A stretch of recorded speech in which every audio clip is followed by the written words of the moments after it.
Oke, siap nih kita buat ngupas sumber yang Anda kasih nih.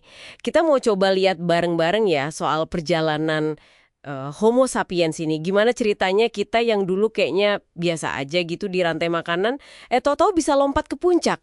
Sumber ini nunjukin sesuatu yang menarik nih. Kuncinya bukan cuma alat atau api, tapi ada, revolusi gede di kepala kita. Iya, betul banget. Yang dibahas di sini itu revolusi kognitif namanya. Kejadiannya kira-kira 70.000 sampai 30.000 tahun lalu lah. Materinya berspekulasi ada semacam mutasi genetik gitu yang gak sengaja ngubah cara kerja otak sapiens. Oh, jadi ada perubahan di otaknya gitu.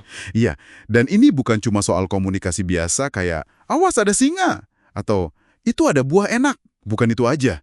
Tapi kita jadi punya kemampuan baru buat mikir abstrak, pakai bahasa yang kompleks banget.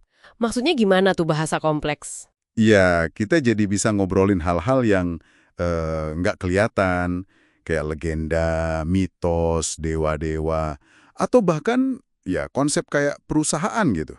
Fiksi lah intinya. Wah, jadi kemampuan kita buat ngarang cerita bareng ini ya, yang jadi semacam senjata rahasia kita. Sumber ini bilang gitu ya. Bisa dibilang begitu.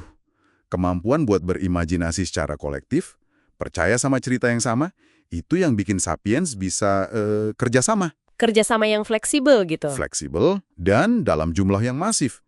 Ini penting nih. Jauh banget ngalahin batas katakanlah 150 individu yang biasanya jadi ukuran kelompok hewan sosial lain. Oh, jadi ada batasannya ya kalau hewan lain? Umumnya gitu. Coba bandingin aja. Semut kan kerja sama ribuan, tapi kaku banget kan? Iya, iya, kayak udah terprogram gitu ya. Nah, kalau simpanse, mereka fleksibel. Tapi ya cuma dalam kelompok kecil aja, yang anggotanya saling kenal. Oke, paham. Terus kita?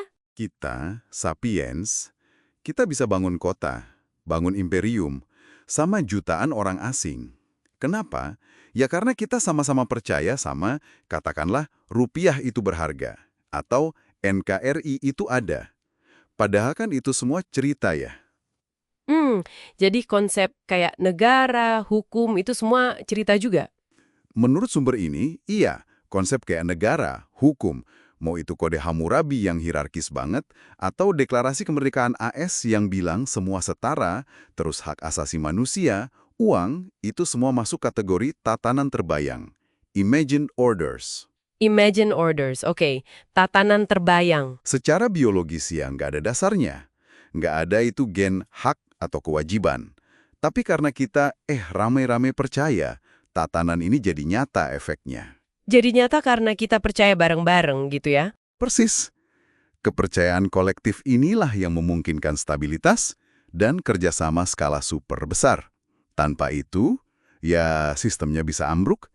Makanya, memahami konsep tatanan terbayang ini penting banget. Karena menurut sumber ini, inilah lem super kuat yang merekatkan masyarakat kita yang kompleks ini. Oke, oke, masuk akal. Jadi kemampuan berhayal ini bikin kita jadi super kooperatif ya. Tapi menariknya, sumber Anda juga nyinggung kalau kemajuan ini ada harganya ya. Nah, itu dia. Contohnya soal revolusi pertanian sekitar 10.000 tahun lalu.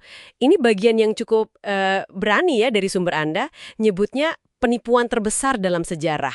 Iya, istilahnya cukup provokatif memang. Kok bisa gitu? Katanya, kita malah nuker gaya hidup pemburu pengumpul yang katanya dari bukti fosil dietnya lebih variatif, kerjanya lebih santai, jarang kena wabah. Meskipun ya, hidup mereka juga penuh bahaya lain kayak kematian anak yang tinggi atau kekerasan ya, jangan lupa itu.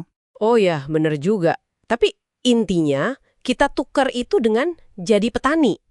Yang kerjanya lebih keras, makannya itu-itu aja, kurang gizi, tergantung banget sama beberapa jenis tanaman aja. Bener gitu argumennya? Iya, intinya argumen di sini gitu. Revolusi pertanian itu memungkinkan populasi sapiens meledak jumlahnya. Tapi, mungkin dengan mengorbankan kualitas hidup rata-rata individu. Jadi lebih banyak orang bisa hidup, tapi kondisinya lebih buruk gitu. Mungkin lebih sulit dan kurang bahagia dibanding leluhur pemburu pengumpul mereka. Ini ilustrasi bagus sih tentang bagaimana kemajuan versi spesies itu belum tentu berarti kemajuan atau kebahagiaan buat individu di dalamnya. Oke, jadi kalau ditarik benang merahnya nih dari sumber ini, sejarah kita tuh ya didorong sama kemampuan unik kita, bikin dan percaya sama fiksi. Itu yang bangun peradaban. Betul.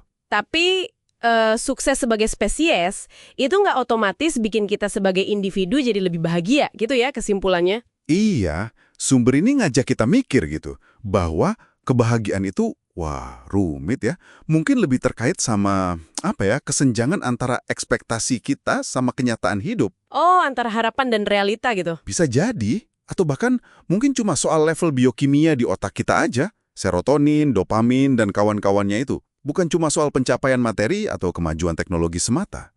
Sejarah itu ya mirip evolusi lah, nggak punya tujuan bikin individu bahagia. Dia cuma berjalan aja. Wah, dalam juga ya. Dan ini nyambung ke bagian akhir yang bikin mikir dari materi Anda ini.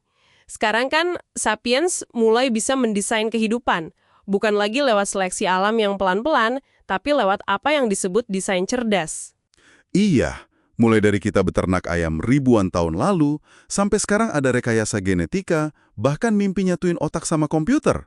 Nah, ini dia pertanyaannya. Kalau sejarah kita dibentuk oleh fiksi, dan kemajuan itu seringkali nggak sejalan sama kebahagiaan, pertanyaan besarnya buat Anda renungkan nih. Nanti, pas kita punya kuasa buat mendesain ulang diri kita sendiri, Homo sapiens ini, kita bakal pakai cerita atau tujuan yang mana sebagai panduannya. Pertanyaan bagus banget itu. Dan siapa yang nanti memutuskan cerita mana yang bakal jadi cetak biru buat masa depan kita? Wah, ini beneran sesuatu buat direnungkan lebih lanjut ya.